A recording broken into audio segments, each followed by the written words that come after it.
Welcome, everyone. Welcome to the Parent Chat. We have an amazing speaker tonight, and I'm so thankful she's here because this topic that we're going to discuss should be top of mind for everybody. And we're going to talk about body confidence, something that we hear a lot of, but as parents, we're not exactly sure how to support this idea of body confidence in our kids. I know the title of this is teens, but the information we're talking about is really for all ages. And we can also learn a bit about how we talk about ourselves and how we honor our own bodies too. So tonight we have Abby Erickson, who has her own practice called Unfiltered Mental Health. I love that title. That's kind of what the Parent Chat is all about, right? Unfiltered. And so she's a licensed mental health counselor. She's really passionate about helping teens and young adults with disordered eating and body image concerns, anxiety, and self-esteem. Probably a lot of you are thinking, okay, great, this is exactly where I need to be tonight. You know, it's really difficult. She points out that it's hard to know how to talk to your teen about body image and eating habits, especially because many of us as adults struggle with those things. So she is going to talk about this, not just up at this level, she's going to bring it down to you in a way that you will have some ideas, some pointers on exactly how to talk to your kids about body confidence. All right, Abby, I'd love to invite you on screen and I'm going to have you take it away. All right, so I'm going to try to figure out how to do the share screen thing again. 1 second. As you do that, I'll remind everybody, Abby, if you have questions, we really encourage questions. We don't want to just talk at you. So if you have questions, put them in the Q&A box because that keeps them all nice and neat over on this side for us. And then in the chat box, chat away if you have comments about things. And then also we're going to be asking you some questions as we go too, and that will go into the chat box. You can always do it anonymously if you want to. If you look down at the bottom of your chat box, there's a little box that says everyone. Click on that and you can choose just to send it to hosted panelists. If you do that, we'll make sure that we are leaving you anonymous. All right, Abby, go ahead. Cool. All right. Is this looking good, Sherry, on the other It side? looks great.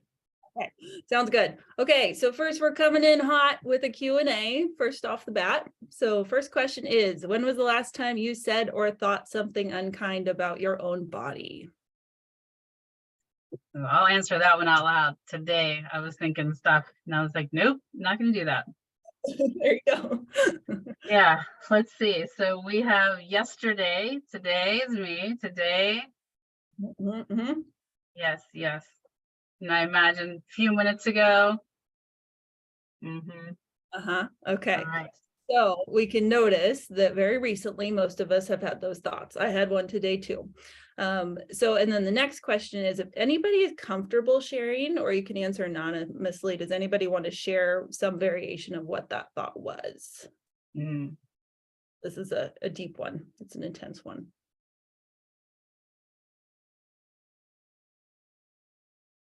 And some of you may need to think about that. Go ahead, you can do that. And if it comes to you in a bit, you can throw it in there. So just ugh, I love that.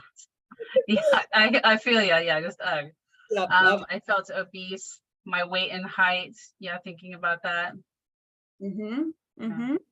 Yeah, normal thoughts. We all have that stuff that comes in, probably much more frequently than we even notice because it's so pervasive and it's something that we are just so ingrained, to learn and think about ourselves. So it's not surprising at all to hear any of that. And I think it's just a useful kind of tool to be able to look back and wonder, like, okay, how often is this actually happening for me? And it's probably pretty frequently.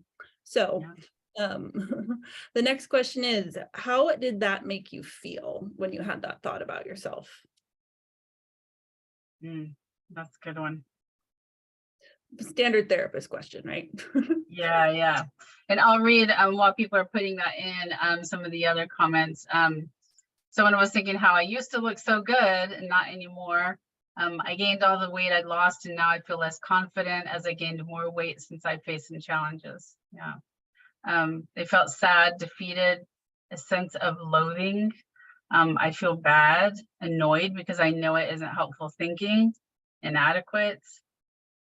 Yeah, absolutely. all of those, and it makes good sense because of what we're taught to associate with those things. So very true. Often what I hear are things like shame, guilt, embarrassed, sad, frustrated, which is a super fun way to start our Wednesday mornings, isn't it? Yeah. Because it's usually in the mornings, right? When you're choosing your clothes and you're, taking a shower and all those things. Yeah, and they make us feel crummy. So if we can see that our kids are struggling with this stuff and we're also struggling with it too, there are ways that we can help support them through it. And sometimes it's starting with ourselves and how we talk to ourselves. So last little bit of this part of the Q&A, it's rhetorical, but I am just wondering if we can start thinking about when we did, said, saw, made that facial expression, whatever happened in the mirror or reflection, or when that body conscious thing came up, did your kids see you do it? And it's okay if they did. It is just kind of a little nugget to be thinking about as we go through this. And we'll talk more about it later on. So thank you all for answering those questions. Okay. So Sherry, feel free to jump in and ask questions as we go through this. Has anybody heard of the term fat phobia? And Sherry, maybe I just ask you that first. Have you heard that term before? Definitely. I've heard of that a lot. Yeah. I'm hopeful most people are familiar, have at least like heard that language before. So this is another Q&A. I'm really diving into this. So when we see these two different words, thin and fat, what are some of the associations that come up with each of them? No judgments here. It's just our natural brains connecting these things based on what we've learned, what we've been told. This is good. So why don't we start with thin and then we'll do fat so we can keep those kind of separated in the chat box. So what words come up for you when you think of thin? Weak. The ideal. Good looking. Athletic, skinny, anorexic, fit. Healthy, pretty, ideal, fit and healthy. Attractive. Fit. All right, those are the main words. Cool. Shall we do fat now? Yes, please. All right. Oh, here's a few more. Can eat anything, can wear anything and look good, happy. Yeah. Mm-hmm. Okay, great. Yep. And then let's do fat. Undesirable.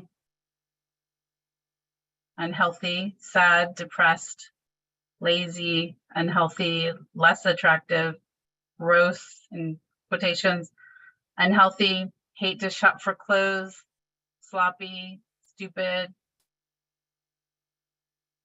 Yeah. Less options for clothes. Mm-hmm. Yeah. Okay. Yeah. So if we can all just kind of take a second to go inward and just sort of sit with that, how different these words come up for us and all the things that we connect to them. In my presenter notes, I had this thing about what likely is going to be the associations, but everybody named all of them already. So I think we can pretty fairly say that in a nutshell, Western culture teaches us that thin is good and fat is bad. Right. Mm-hmm. This is an interesting insight. Someone said, my daughter pointed out Disney shows fat people as evil. Yeah, think about the Little Mermaid, like Ursula and versus Ariel. Yeah. It is villainized through media for forever and ever. It's been this way for a very long time. Through all sorts of forms of media. So absolutely, that daughter made a good point. She's right about that. So just something that we can be thinking about. All right, so the big bummer about this whole thing is that this whole fat phobic sort of mentality and that fat is bad, it's not actually, we can't guarantee that it's true. So there's an assumption that fatness equals unhealthy. And that's not actually something that we can verify just by looking at somebody.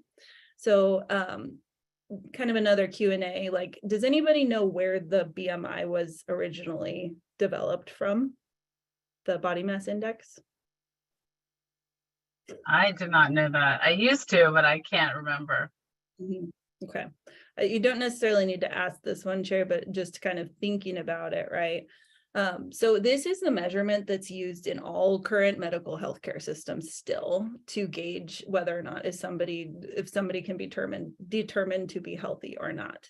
But this is a 200-year-old measurement that was developed by a mathematician who wasn't even a doctor. He was hired by the government to come up with some sort of scale to use to allocate resources. And he said explicitly that it shouldn't be used as a measure of somebody's actual health. But somehow still in 2023, it's still the standard that we use. And this is where the words obese, overweight, morbidly obese come from. It's from the BMI, even though we don't have a lot of validity to suggest that it actually equates to health, because it's such a small measure used by height and weight. So there's a lot of things that aren't accounted for, right? And I always think this representation is a good example of it, because LeBron James would be considered overweight. So Most Olympic athletes they actually fall in that, maybe not runners, but a lot of them. yeah. I'm going to ask this question, Abby. I want to know from the parents who, when they go into the pediatrician, do they hand you that slip of the BMI, or they tell you those numbers? I remember my pediatrician did, and I just got so frustrated with it. I would throw it away. My kids didn't want to see it. I don't want to see it. But I'd love to know that in the chat box. Just say, give a thumbs up or a yes if that's something you get at your pediatrician stuff. All right. Sorry, Abby. Didn't mean to interrupt. I'm just interested to know. I'm glad you did. It's a good question. Mostly yeses. Yeah. Yeah. Still yeses coming in, I'm guessing. Mm-hmm. Yeah. Yeah. So that's still front and center for us as parents. And of course, that trickles down to our kids. Yep, absolutely. Yeah. And so I guess next time LeBron James shows up with a hurt muscle, we should probably just tell him he needs to lose a few pounds. Right. But that's a good thing that we can use to tell our kids, right? Like, don't just look at that number, look at LeBron James. Right, absolutely. So this is something that I think is just necessary to at least honor. Some of the fat phobic stuff is rooted in racism, of course, like many of things. So we know that there is, for measurements of BMIs, if we're using that scale, which we still are today, Black women are in the highest BMI rate.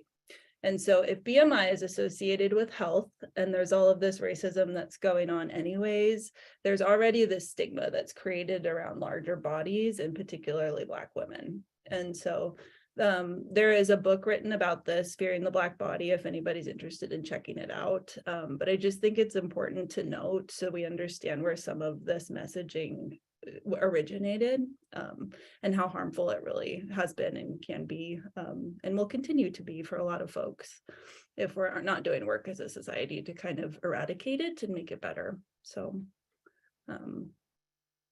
yeah. Okay. So this is kind of like a representation of the problem with weight stigma. So what we know is that it is not so much our weight that is the big determinant of our health. It is mostly the stigma that is happening for people, because if we're being told all the time that we need to be a certain way, and that if we're not, we suck, that leads to some crap. So it creates a lot of guilt and shame and anxiety, which creates stress on the body, which we know is absolutely terrible for our health. And then what do we do when we feel bad about ourselves? We cope however we can. And so if we have a kind of a proclivity to eating more when we're feeling stressed out, that's going to happen more often. And then we isolate. And we know what else is another indicator of longevity is loneliness. So we can get depressed. Depressed people typically have a harder time moving their bodies and caring much for their bodies in general. So it makes sense that the stigma itself is really the problem here, more so than anybody's weight and the numbers on the scale. Abby, it makes me, there's always a time when our kids they gain weight because they're about to shoot up, right? And so, for some kids, that happens like a couple months. Others, they hold on to that weight for quite a while.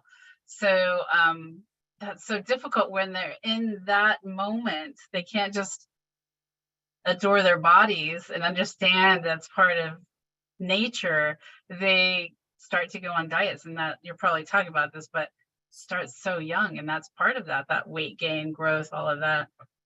It absolutely is. I can't tell you how many teenagers I've had say that they wish that they had the prepubescent body Yeah. when they start going through puberty and everything. They want to look like they looked when they were 10 years old, and it's sad, because Yeah. our bodies are supposed to change. It's a good thing that they're growing. So yeah, that brings us into the super fun conversation of diet culture. I'm also really curious about who's familiar with this term, because I know it's gaining some traction out there, but I'm not positive how familiar people are with it. So I'd love to know, have you heard the term diet culture? Is that I something? definitely have. Someone is saying no.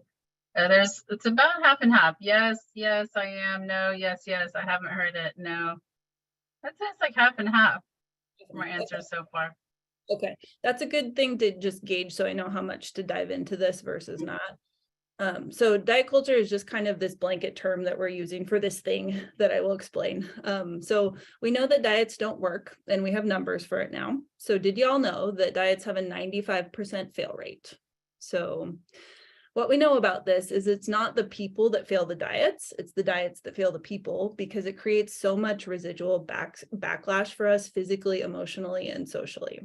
Diets are the thing that start the yo-yo dieting, which decreases our metabolic rate and decreases our leptin levels, which is the hormone that regulates our metabolism with hunger and fullness cues. And then a whole lot of guilt and shame and food obsession comes with that. And yet, Western society is still riddled with diet culture. How come? Can you guess, Sherry? Does anybody know? I'll tell you. It's because it makes a lot of money. Yeah. So the diet industry is a $66 billion industry. So there's a lot of people who are profiting off of us not liking the way that we look, which is also very sad. It's very, very sad. Yeah, and you can see that if you just watch TV for a while and actually get the ads like you're showing, they're constant. Oh, yeah, it's never ending. And again, I think it's so fascinating because we're kind of conditioned not to even notice it so much or like see it as an issue, because it's just out there all the time, right? So this is what diet culture would look like. I do know that it's 2023, so these hard copy magazine covers have transformed into social media posts and ads, but it's all still there. With even more knowledge being shared about the harm of diet culture and the effectiveness of diets, the ineffectiveness of diets and intentional weight loss, the companies start to repackage the diets with different language. And so instead of calling it a diet to super duper lose weight, they'll say, oh, this is a wellness package, and this is a clean eating journey, and this is a lifestyle change for you. But really, it's all the same thing, just a different version of it that's more palatable for people. But it's the same kind of stuff. They don't work. They just don't. And this is riddled for those of you who have kids on TikTok all over the place. And it's actually most of the kids who are talking about it are kids, and they're taking this and repackaging it and acting like they're the experts. Yeah. So yeah, that's kind of scary. There is a question, Abby. You mentioned leptin. Can you also touch on ghrelin? I think that's how you say it, right? Ghrelin. I cannot, because I am not a medical doctor. I wish I could. Okay. You touch on that? I cannot. So I'm not gonna say your name who asked it because you did it anonymously, but I'm so sorry. We cannot answer that question. We're not going to give you information that's not accurate. So I appreciate the question though. And I'm sorry that I don't know that. I would be happy to find the answers once I actually talk to somebody who knows what they're talking about in the medical field with these things. So I do apologize for that, and can find it if you want me to, and get back to you about that, or let Sherry know. And Right. yeah. She said, okay, she's letting us off the hook, but we may try to, in our follow-up email, maybe we'll put something in there if we can find something for you. Perfect. That sounds great. Okay, so next, what does diet culture sound like? We talked about what it looks like. We're going to talk about what it sounds like. Okay. So I'll just let y'all have a minute to kind of read through some of these things. Yeah, why don't we read them out loud, Abby? Do you want me to read them with you so you don't have to just read them all by yourself?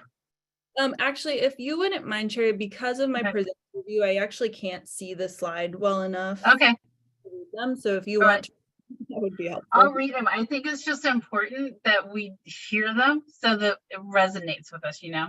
Okay, so oh my gosh, I was so good over the weekend talking about food. Good is the issue here. If I could lose 10 pounds, I would look so much better in this suit.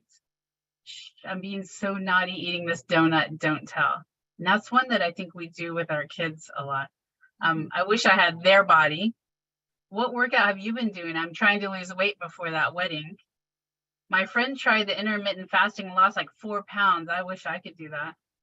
I'm not going to eat before we get there so I don't look fat. Have you lost weight? You look so good. You shouldn't eat that. It'll go straight to your thighs. I'd be so happy if I were just skinnier. I can't have dessert later. I'm being good today. It was so sad to see how, fill in the blank, let themselves go like that. I'm trying to lose weight so I'll be healthier. Do these, anybody relate to these? We've probably all said these in some form or fashion, right? Mhm. Yeah, they hit a little harder, don't they? When we say them out loud with intention, knowing what we're talking about with it too. Yeah. Do you have likes coming in, Sherry, or any sort of? Yeah, they are. I saw some thumbs are going up. Yeah, you guys feel free to use your reactions. That allows us to kind of see easier. But yeah, lots of thumbs up. Oh, Yeah. cool! I can see them floating in the corner Yeah, too. I love the little floating thumbs up. Great. Yeah, Okay. this list, Abby, it really makes me think of one of my daughters was working as a waitress. And even in that setting, people would order stuff and they would say things like that. Oh, I'm being naughty today. I'm gonna go ahead and order the dessert, or oh, I'm gonna order the salad because I need to lose some weight. Or, you know, even in that setting, people felt so compelled to justify or to show how they were being quote good, even to a waitress. Mhm. It is something, isn't it? It's really sad and so automatic for us because there's just like this walking assumption that somebody's always judging us for the decisions that we're making about our bodies. And it's not great. It just isn't great. So Yeah. we notice that this kind of chatter is so pervasive and it's internalized as normal, and we don't even realize how often we do it. What I always think is really interesting is like, this is very heteronormative, so I just want to put that out here. But if we're like sitting at a restaurant or something and you listen to a group of women talking about things, the likelihood that you'll hear them talking about something aesthetic, whether it be like, you know, shoes or their weight or their weight loss or their exercise or something like that, it's pretty high chance you'll overhear that conversation. Whereas like if you go over to a table of men and listen to what they're talking about, it's probably not going to be about that. You're probably not going to hear anybody talking about how naughty they were for eating one but two brownies before they put the kid to bed last night, right? It's just there is some genderedness in it. We need to talk about men and eating disorders as well. There isn't nearly enough conversation about that because it does happen. But just wanting to point that out, you know, who traditionally these things have been targeted towards.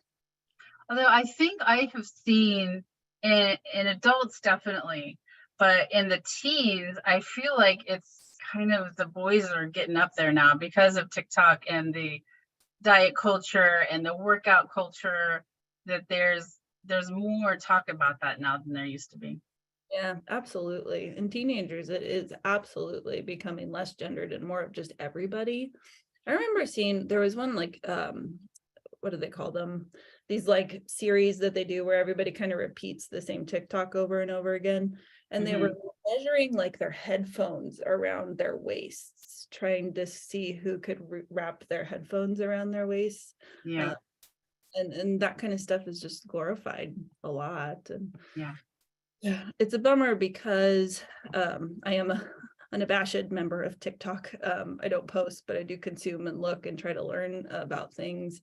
And there are corners that are body positive and really good resources for some of this less weight focused, more like general health kind of things and stuff that I'll talk about later, but that really is inviting more body positivity for us. But they're harder to find because Yeah.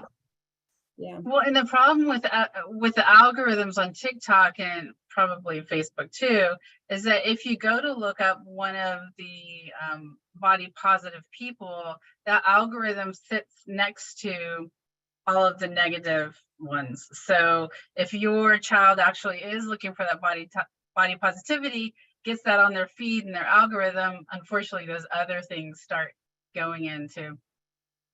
Yeah. That's absolutely true. I'll talk about this a little later, but I do have kind of a tip for that. I guess I can just say it now, but when you're going through any sort of social media, there's generally options to like report or hide an ad or suggestion for us. So we can say that they're not relevant for us, not appropriate, etc. And that can kind of bump the algorithm in the direction that we want to, but we have to be pretty intentional about it. So Yeah. it can be improved in that way, because you're right, Sherry, otherwise all the stuff just comes up automatically. Okay, so we have a couple comments. Let me read these real quick. My teenager is relating everything with calorie intake when he eats anything. And yes, the gym bro language fits in here. Yeah, the thigh gap for athletes, the pressure to put on weight or lose weight. Yeah. it is a thing, isn't it? Absolutely. Okay. So it's kind of easy to minimize the impact of all of that messaging that we've been talking about by saying it's just a conversation or something that everybody talks about. And fair enough, there might be some folks who can hear that stuff without internalizing it, but for most of us, that just isn't the case. For most of us, once we decide we need to lose weight to be okay, Pandora's box opens up, and because in order to diet, we have to have some sense of food obsession and fixation, right? You have to start thinking about that stuff in order to get your calories right or your portion sizes or whatever. So automatically our mental energy starts going towards food and scaling and numbers and all of that, and creates this kind of like neural pathway that starts fixating on it, right? And we also have to start looking at our bodies because we're trying to make changes to them. So the fixation on the cognitive part with food, and then the fixation on our reflections and seeing how our bodies change or not.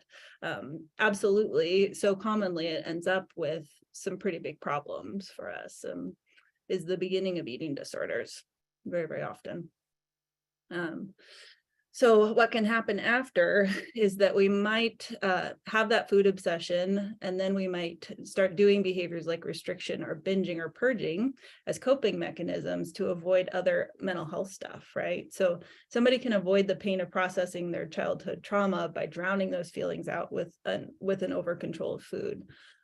Somebody else might learn that purging is a great way to release stress or difficult feelings that weren't safe to express in other ways. To kind of sum this bit up, diets might seem innocent, but the residual consequences can be really dire and lead to years of the yo-yo dieting and cycling with weight and a huge emotional burden for us. You said something in there that I think we need to stop and reflect on for one moment, because we hear a lot about people who have experienced trauma like overeat, but you're mentioning, which is very important for us to remember, it can also be the opposite. That control, that restriction is definitely a part of handling that trauma as well. Good point, Sherry. Yeah, they absolutely can go both ways with it. Yeah. All right. So I'm pretty proud of this. It took me a little while to build. I'm a millennial and not a Gen Zer. And so this is my nifty little flow chart for how it tends to go. And this is kind of more based just anecdotally. It kind of echoes some of the other things that I've seen, but just anecdotally, this is the process that I see kind of unfold with it. The things kind of start externally, right? So sometimes it's from family of origin. Often it's from family of origin that we start to get some of this messaging, which, and for a family of origin, it comes from the more external stuff, the systemic things, right? And probably their family of origin. So it starts on the outside, and then that stuff leads to more perpetuation of that same stuff, plus a strong dose of I hate myself, which is pretty common in teens. We know that. That's a really, really standard sort of self-view at that age. It's hard. They're looking for identities, and everything becomes subject to judgment from their peers. And so it's not uncommon at this age to see kids start disliking things about themselves. So that already being kind of a vulnerability, plus this other messaging that happens, they start to have more thoughts about their body that aren't very nice and bad feelings, and then some extreme behavior, because also teens are pretty impulsive and can do some pretty major stuff to try to change what they're not liking and to try to fit in with other kids. And so they'll do like some major restriction or something. But what happens is that our bodies don't want that, because it doesn't want to be at this lower weight. And so the more that we do that, the more likely they're going to bounce back up to some sort of overeating behavior to sort of mitigate, balance it out, right? But when that happens, it's not what we're supposed to do. And then we feel bad about that. And then the guilt and shame comes up again. And then the cycle just continues to repeat itself. So it's pretty brutal. Absolutely pretty brutal. And I wonder, Q&A with this, or thumbs up or what have you, has anybody found themselves in a cycle similar to this? Yeah. Yeah. And also, has this come from your family of origin? Who experienced that? I personally remember my grandmother, every time we saw her, on Monday, I'm starting my diet, or she'd have a cookie. Oh, that's okay, because on Monday, I'm starting that diet. Always. And then my mom had that, and then I have that, and I am breaking the cycle now. So, yeah, it's a lot. Some of you did say, and this is about not family of origin, but kind of stories from your childhood. I still 40 years later hear my dance drill team coach telling me I'd be perfect if I could stay at that weight. I was 15 with zero muscle. Yeah. And how much do these thoughts stem from trauma? That's family of origin. There's some from trauma, some not. It depends on how you define trauma in that situation. Yes, my grandmother, mom, me cycle here too, working hard to fully break it for my kids. I'm with you on that one. I'm working hard. Mine was always, you're too skinny, eat more. I was not too skinny. Yeah. But just the comments, the thought, the focus on the body, right? Absolutely. Yeah, it sticks with us too. We're impressionable, especially when we're younger like that. So yeah, thank you everyone for sharing those examples. It's not okay. It shouldn't be that way. So hopefully we can all kind of together start to make it a little better. And Sherry, you mentioned you're already doing your work to break the cycle of that. Working on it. Really cool. Yeah. All right. What do we have next year? Okay, so there is some hope and optimism. So we'll get to that part. So we do have some evidence that there are more effective ways to manage and address our health that aren't going to be so harmful for us. So intuitive eating, has anybody heard of this? Yes, you can give us a thumbs up. I have read a few books on this. It's this is the way. This is the way. That's all I can say. Okay, we got some thumbs. Cool, cool. All right. Great. Okay, so research does support this. Dietitians and nutritionists are now being trained in this model because we have a lot of research that's backing up the sustainability of this approach, the less harm being done for people, and it actually works long term because it actually isn't a diet for once. So that's good for everybody. All right, so these are the principles of intuitive eating. I'm going to try to kind of brush through these relatively quickly, but please let me know if anybody needs a question answered or clarification on this. Okay. First principle of intuitive eating is reject the diet mentality. Your sole purpose in life is not to lose weight. You do not always need to be on a diet or planning to go on a diet, or in 1 month, go on a diet, or on Monday. None of that needs to happen. Number 2, honor your hunger. Dieting makes us lose touch with our natural communication systems for hunger and fullness. We learn to tune out of this really cool natural system that's built into us, and we start to tune in to numbers and portions and shoulds, shouldn'ts, goods, bads, and all of that. And then naturally we just lose that really, really important system that's already there to tell us what we need. Okay, number 3, make peace with food. It doesn't have to be such a war all the time. Food isn't our enemy. Number 4, we want to challenge the food police. So we need to quit policing food as good and bad and right and wrong. Food is food, and everyone has different foods that make their bodies feel the best and that taste the yummiest to them. So it's okay. I like this principle a lot because it is really speaking to the moralization that's happened of food. This association of like, if we're eating a good thing, then we're good, or if we're eating a bad thing, then we're bad and naughty, right? And that leads to the shame. So we can see how that's all connected. All right, number 5, discover the satisfaction factor. All right, so this is what I want to know, and I'm sure everybody has gone through something like this. Have we ever tried to not eat something that really is sounding very good to us, and so we're trying our best to avoid it, and in the process of that avoidance, we end up eating like everything that is somewhat related to it, Yes. but not that. Yes, 100%. Yes. Until ultimately, what do we end up doing? We eat the thing that we wanted anyways, right? So the best way that we can approach this is just to give our bodies what it's asking for. And then you avoid the whole war with this. And you probably end up eating less anyways, because you're just satisfying what your body is asking you for. And I think, as I may have mentioned this, but just this idea I think is helpful, that as human beings, we want what we can't have the most, like always with things. So the more that we deny ourselves things, the more tempting they're going to be. So. And if we're talking about this from a parenting perspective, think about this. If your son or daughter asks for, I want this Oreo, let's say, and you say, no, you can't have that. You've had dessert or whatever. They're going to want that Oreo even more. And it holds that up on this like pedestal, like that is the thing that I need and want. And so now it was just, I want an Oreo, and then it's a craving, and yeah. Just keeps going. Yeah. Mm-hmm. Yeah, that's such a good point, Sherry. Yeah.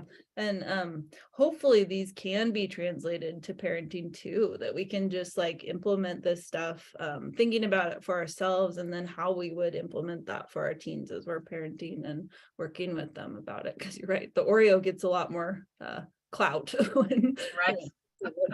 first. Yeah. Okay, so number 6, feel your fullness. We're going to use the hunger fullness scale to check in, which I'll go over next. When we're full, we can stop. We can come back. We can save it for later. We can toss it. We can give it to the dog. We don't have to be members of the Clean Plate Club anymore unless that's what our body actually wants. And again, this is would just translate into the teens with these kinds of things too. So if they ask, one example is if they're kind of done, we don't say, keep eating, you need to clean your plate, number 1. And the other side, if they want more, that we don't give them a hard time about it, we can just ask, are you full, or are you still hungry? And then, go with whatever their answer is. Yes, exactly. Yes. All right. Number 7, honor your feelings without using food. So this is a little dicey because emotional eating really isn't a sin. It's fine. It's actually fairly useful compared to some other coping strategies that we might use. So we just want to have some things in addition to, like, sometimes if you get broken up with or something crappy happens, like a piece of cheesecake from the Cheesecake Factory is what you need, and it's going to make you feel a little better in that moment. And that's really not a problem. We just want to make sure that we have other coping strategies to address our feelings as well. So instead of calling Domino's when we know that we're stressed out, we call our friend that we've been meaning to reach out to. Or if we're tempted to keep going with the ice cream past the point of satisfaction, we want to write our thoughts and feelings down in a journal. So just having other options for it. So let's bring this back to the parenting, because I know a lot of times what we want to do if our kids have had a really bad day, let's go grab some ice cream, or let's go get a pizza, right? Mm-hmm. So in that case, the way I would interpret this is that's fine, but that's not all. Like, we can have the ice cream, and maybe that's because that's an opportunity to talk about it, that's why that is a good choice. Mm-hmm. Absolutely. Yeah, I appreciate you, Sherry, for kind of redirecting this back to what that would look like with parenting. Yeah, super helpful. All right, number 8, respect your body. It is good. We are not born hating our bodies. The world has taught us to do that. So I will go into that just a little bit more later too. Number 9, enjoying exercise. We take the best care of the things that we love So while we're not going to love our bodies every day, we can appreciate what they do for us. So when we at least have that respect, we're more likely to do active things that we enjoy because we enjoy them, and we choose to move our bodies from a place of care and not contempt. And number 10, honor your health with gentle nutrition. We can be mindful of balance in meals, but it doesn't have to be rigid anything. No. And then this is an example of a hunger fullness scale. These are used oftentimes in inpatient treatments for eating disorders, but I think they can also be really useful just in general. If we know, or we know that our teen has a hard time gauging their own hunger fullness scale or cues, we can use this as sort of a reference to check in with ourselves about it, to relearn that communication. And there's little labels on here to give ourselves a better sense of where we're at with it. Now, this is something that you referenced before about learning to listen to your body when it's hungry or not. And so what happens with a lot of our kids, especially as they start to get older, is that when they're listening to the TikTok trends and they're trying to minimize their calories, all of this just goes away. It's not about what is my body saying? It's all about what are the numbers? How many calories have I had?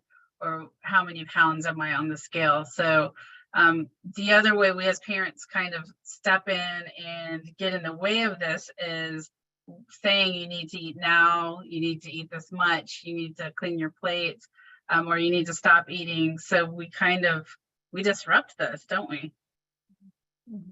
Yeah, thanks for saying that. Okay, I'm gonna hop over to the next. All right, so this next little bit is just a brief explanation of joyful movement. Can I get a thumbs up again on who has maybe heard this term before? Joyful movement. One thumb, one little thumb. One lonely thumb. I haven't really heard of this. I have heard of moving for the sake of moving, but never really joyful movement. So I love it. I actually really love it. But there's a comment here. Oh, someone wanted to know what numbers are the goal. What numbers are the goal on the scale? Not exactly sure what you're asking there. I think I know what they're asking. What numbers are the goal on the hunger fullness scale, probably. So I think when I'm looking at this, I think like a 7-ish, 6, 5, 6, 7 is probably where we want to sort of look at. Again, I kind of have a hard time reading the actual words from this. Yeah, so 6 says slightly full, satisfied, and light. Yeah, yep. That's what 6 is. So 6, 7, 6, 7. I think that's about where we want to be with it. Satisfied and light or full. And once we're kind of moving outside of those parameters, we just want to check in with ourselves, see what's going on and what our bodies might need. I like number 9, the urge for stretchy pants. That's a very good descriptor of that. Like when you're at the Thanksgiving table would be a time where that would be, coming into play. The old unbutton. Have you ever? Oh yeah.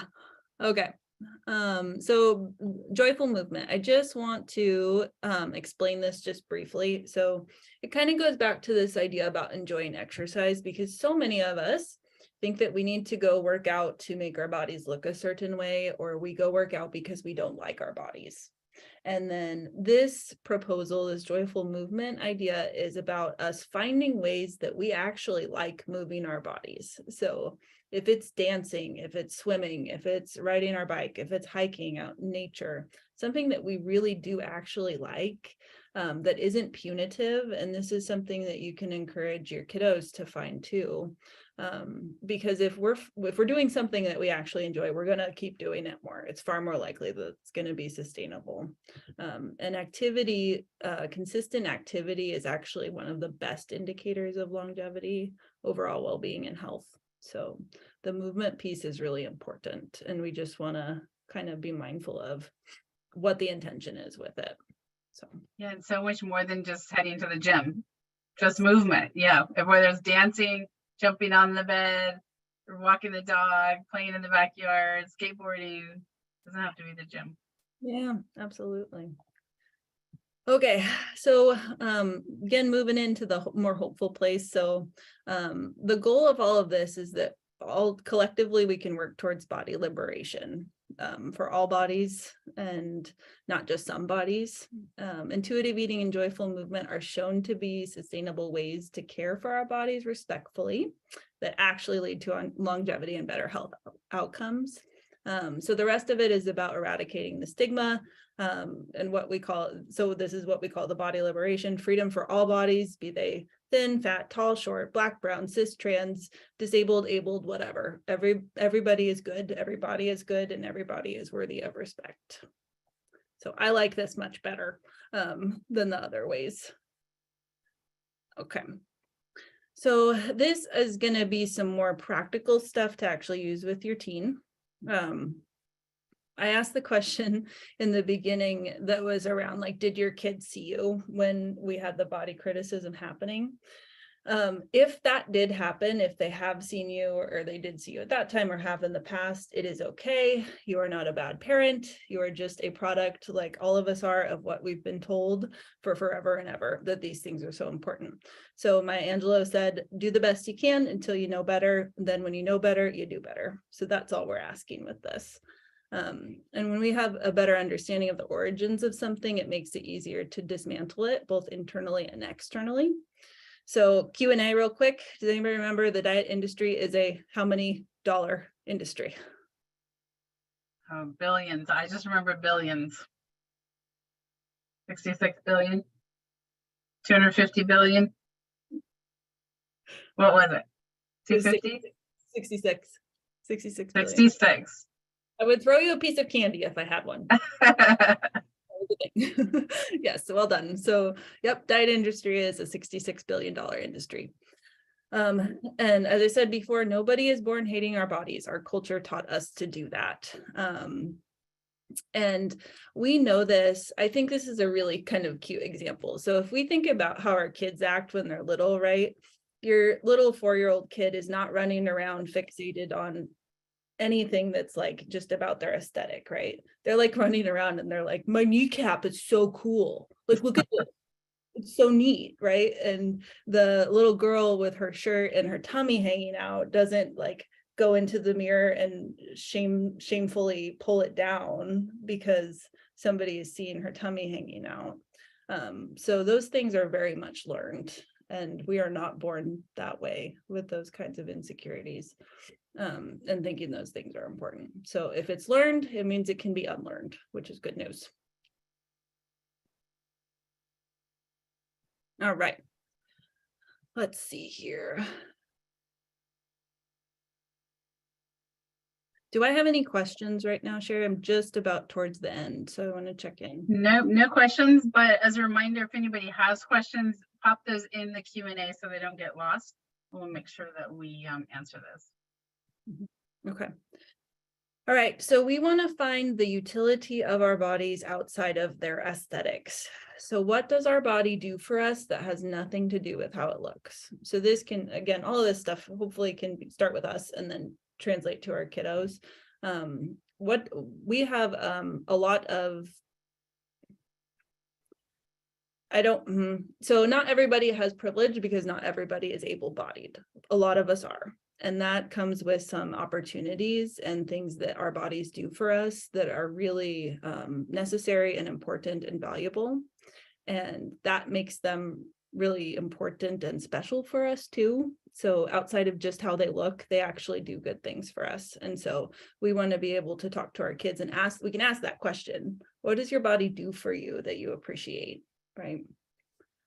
We want to remind them that our bodies, that our bodies can change and they're supposed to change. Like I said earlier, it'd be really concerning if everybody kept their prepubescent bodies. That wouldn't be good, right? There's this little idea I think is pretty important, but I'll try to go through it quickly. We have a set weight point, which means our body has a place that it naturally likes to be at. So we can notice, especially if we have a history of yo-yo dieting back and forth, we'll probably find that over time, our body sort of ends up back in this general space that's like 10 pounds on either side. So we call that a set weight point. Our body wants to be there, and our set weight points vary based on different bodies. So it's always going to try to go backward to where it's most comfortable. The other important part of this conversation is that having fat is different than being fat. So if your teen is in the mirror, or if you're in the mirror saying that I am fat, that's not necessarily true or fair, because there are people who self-identify in fat bodies who actually experience a lot of oppression because of this. So when they go to see the doctor, they're not given the same healthcare because they're automatically told that they need to lose weight. They're limited in seating options in places that they go. They're shamed and bullied and all sorts of stuff because of their size. So the community that self-identifies as fat is doing that as a descriptor that they're trying to neutralize. And that also has meant that there's been some marginalization and harm that's been done. So we can say that we have fat, but we need to be careful about when we're saying that we are fat, unless that's actually true in how we identify. So that's kind of a new thing for a lot of people. So any questions about that piece? No questions coming in. Okay, all right. So then this other part, with the self-critical talk that we discussed earlier, it becomes a very well-worn path. So when we think about something in a certain way over and over again, it's like driving in ruts in a road, and it's really hard to get out of those because we'll just naturally sort of come back to that same place where it's comfortable and our car likes to hang out, right? Our brains work the same way. So what's neat about it, though, is that we can get out of those ruts in the road, but it takes a lot of intention and practice. So we need to be deliberate, both again for ourselves and for our teens, about how we're talking about our bodies and how we're noticing that they're talking about our bodies.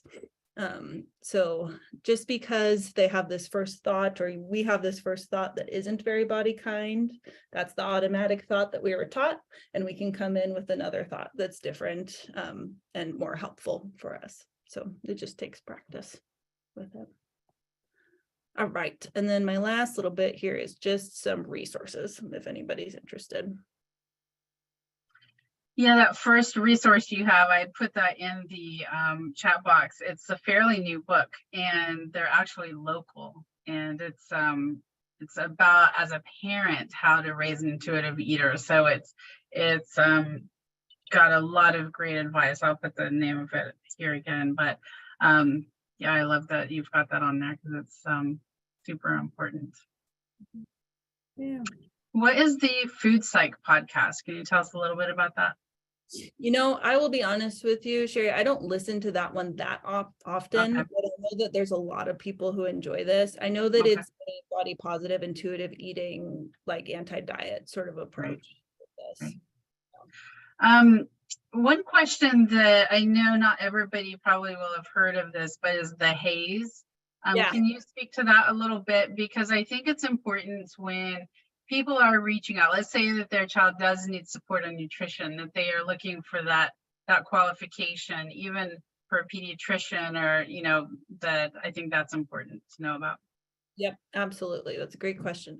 So most of the information that I shared comes from a health at every size sort of perspective. And essentially it's like it's a movement, I would say, a mission towards body liberation and to help eradicate fat phobia and weight stigma and really help people adopt these habits that research shows are more helpful for health in general and longevity. So the websites that are listed on the right top hand side there's one second down that's the asda.org.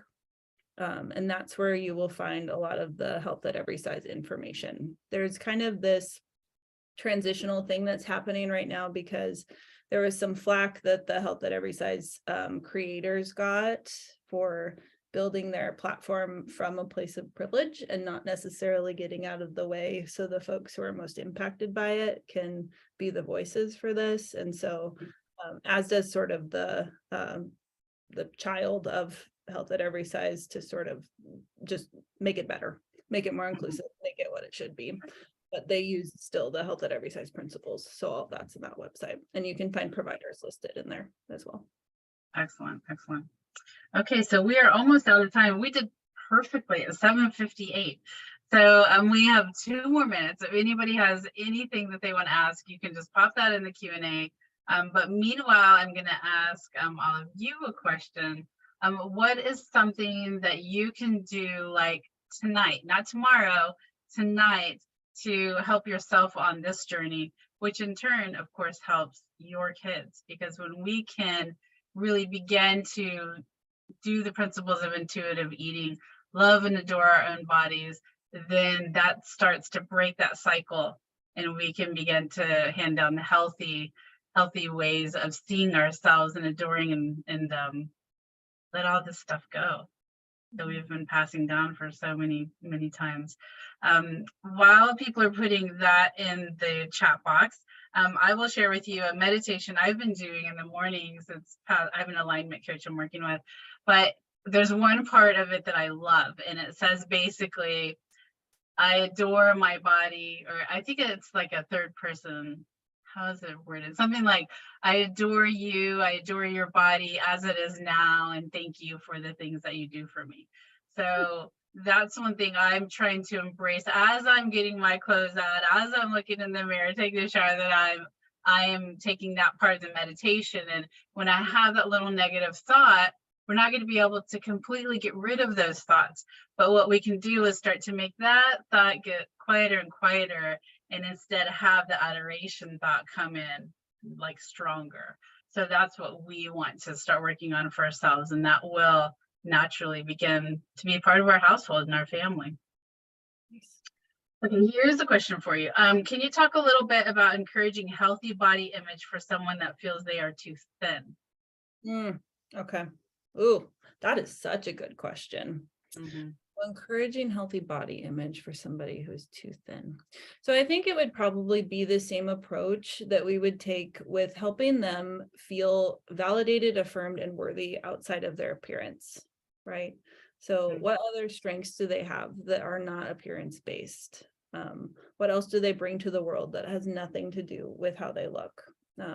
What things in their life are important to them outside of how they look? And what does their body do for them outside of how it looks? Yeah, it's such a great question. Thank you for asking that, because they said for a boy, if that helps. It's a great question, because we do often hear it from the one side, but not from the side of skinny. But this all boils down to the same thing of appreciating our bodies, listening to our bodies when we're choosing what we're eating, and letting that shame and guilt go to the side, right? So you have a boy who's skinny, and I know with the boy workout culture right now, they're talking about cutting, and then what is it? Bulking and cutting, I think, is the two things they're talking a lot about. But it's hard, because not every boy, first of all, is going to ever be able to get super muscular, but also it's just everybody's body is different, so it's just so hard. But it's the same concept, right, Abby? Yeah, absolutely. And if anybody's interested, that for boys, there's this book that was written by a fellow named Justin Baldoni, called Boys Will Be Human. And he is really doing a lot of beautiful work in that space towards, kind of more of a male audience for boys and men around different things that men deal with, and body image as absolutely one of them. This pressure to be a certain size and build these big muscles, and how challenging that can be. And so that can be a really helpful resource for that too, for that specific. I love this. I think I'll just share at dinner that I participated in this, and some things that I learned, and the importance of knowing who you are outside of how you look. That's a great idea. And it's always helpful if you attend something like this, instead of going and lecturing your kids, saying, I went to this thing, I learned this. What do you think about it? So that you can start the conversation, instead of them going, oh my gosh, I'm going to get a lecture now. Right. They'll tune you out. So can I add on to that, Sherry, real quick? Just something real quick with this that I find useful with the teens that I work for. If you have a kiddo who's really resistant to these conversations and talking about they don't want to talk about their own experience with this, I find it's been really effective, just exactly like Sherry said, to plant these little nuggets that's like, oh, you know what I learned about this? How interesting. I thought that was so cool to learn about that, and I'd never thought about it that way. And instead of, putting them on the spot and asking them directly what they're struggling with their body image, it just gives this different perspective for them to start thinking about other ways that things could be. Yeah. Great advice. Great advice. All right. We are at the end of tonight. It's 8:03. We did pretty well on time. I appreciate all of you for being here. And Abby, thank you so much for taking the time to come and speak to us and to share your knowledge. We're all going to walk away thinking about this a little bit differently and making some changes in our lives, I'm sure. As everybody is leaving, if you can give Abby some hearts, I'd appreciate that so she can see how much we love this and appreciate it. And also in the chat box, tell us either something you're going to do or something that was an aha moment for you so that we can kind of get an idea of what resonated with you. Right, everybody, thank you so much for joining us. And we look forward to seeing you at our next parent chat. And everyone have a great night and adore your bodies. Good night, everyone.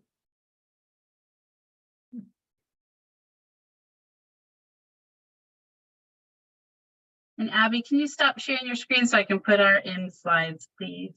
Yeah, how do I do that? There we go. Yes.